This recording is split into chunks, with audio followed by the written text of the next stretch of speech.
Hai, Uncle Andrew sini. Hari ini Uncle nak kongsi satu topik yang ramai orang tengah fikir masa nak buat dapur baru. L-shape kitchen layout sesuai tak untuk rumah kita? Ramai nampak L-shape ini kat showroom atau Pinterest.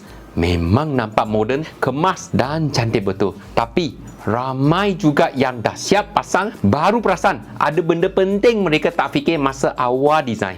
Jadi dalam video ini, Uncle Andrew akan kongsikan terus terang kelebihan L-shape kitchen, kelemahan sebenar yang orang selalu terlepas pandang dan tips penting sebelum anda buat supaya tak menyesal kemudian.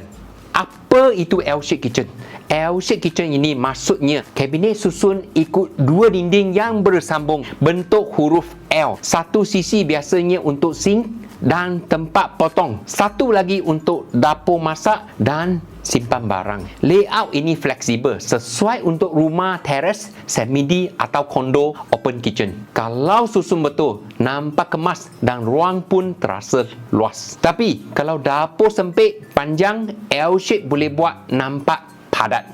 Kelebihan L-shape kitchen: 1. Workflow sangat efisien. Dalam desain dapur ada konsep kitchen work triangle. Sink dapur peti ais. L-shape ini senang capai tiga-tiga tanpa banyak bergerak. Masa masak, semua benda penting dekat je. Tak payah ulang-alik sampai berpeluh. Contoh klien Uncle Andrew, satu sisi dia guna untuk baking, satu lagi untuk masak lauk. Dua orang masak sekali pun tak langgar. 2. Banyak ruang kerja sebab dia ada dua bahagian countertop. Jadi boleh asing tempat potong, siang bahan dan hidang. Kalau masak ramai-ramai masa raya, tak berebut ruang. 3. Nampak luas dan terbuka. Satu sisi L terbuka, buat ruang dapur nampak sambung ke dining. Kalau rumah konsep open kitchen, ini layout paling sesuai. Ramai klien Uncle Andrew tambah island kecil depan, terus nampak moden dan kemas. 4. Banyak pilihan design. Nak moden, minimalis, Scandinavian, semua boleh. Main dengan warna dan lighting, confirm cantik. Kekurangan L-shape kitchen pula, masalah sudut mati, dead corner. Bahagian sudut ini susah nak capai. Kalau tak pasang basket tarik keluar, memang jadi tempat simpan barang lama. Tupperware hilang penutup pun ada. Kadang owner baru sedar bila dah siap, belakang ini ada ruang rupanya. 2. Kos naik kalau nak guna corner fitting. Basket corner ini praktikal tapi mahal. Magic corner boleh cecah, harga 600 hingga 1000 satu set. Kalau bajet ketat, ramai skip tapi rugi ruang banyak. 3. Perlu dua dinding sesuai. Kalau dapur cuma ada satu dinding panjang, L-shape boleh ganggu laluan. Kadang I-shape lagi sesuai, simple dan kemas. 4.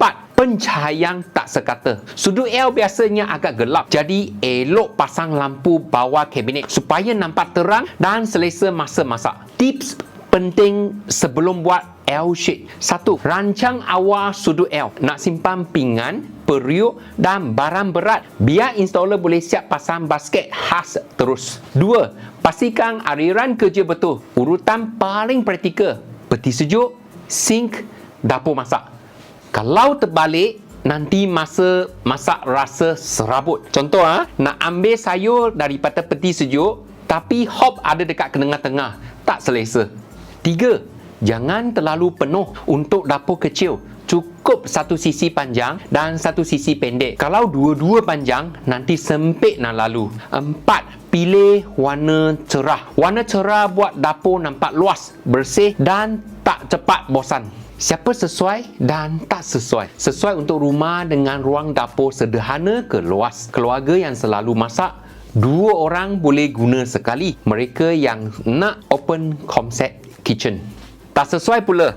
Tak sesuai untuk dapur apartmen kecil panjang, bajet yang terhad. Owner yang nak layout simetri atau linear, lebih sesuai guna layout I-shape. Kesimpulan, kalau nak dapur praktikal dan moden, L-shape memang pilihan yang bagus asalkan susunan betul. Tapi kalau ruang kecil atau bajet jimat, I-shape pun dah cukup cantik dan senang jaga.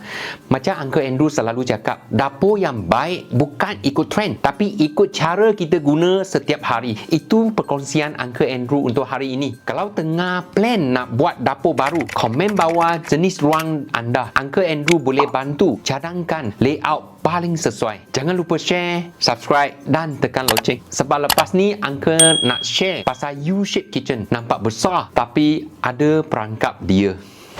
Terima kasih kerana menonton. Jangan lupa klik like, komen, share dan subscribe. Pastikan anda on notification supaya dapat update terkini dari Uncle Andrew.